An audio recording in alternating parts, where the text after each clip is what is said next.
نے اپنے والد ماجد حضرت عبدالمطلب سے عرض کیا کہ جب کبھی میں بطحائے مکہ اور کوہ بصیرہ کی طرف جاتا ہوں تو میری پشت سے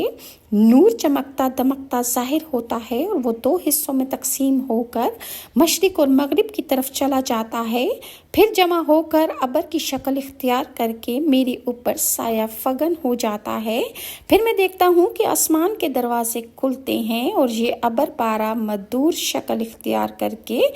آسمان کی طرف چلا جاتا ہے اور پھر فوراً واپس آ جاتا ہے اور میری پشت میں واپس چلا جاتا ہے۔ میں جب زمین پر بیٹھتا ہوں تو زمین سے آواز آتی ہے کہ اے وہ شخص کہ جس کی پشت میں نور محمدی صلی اللہ علیہ وآلہ وسلم امانت ہے، آپ پر سلامتی ہو۔ حضرت عبداللہ نے مزید فرمایا کہ اکثر ایسا ہوا ہے کہ میں ایک خشک درخت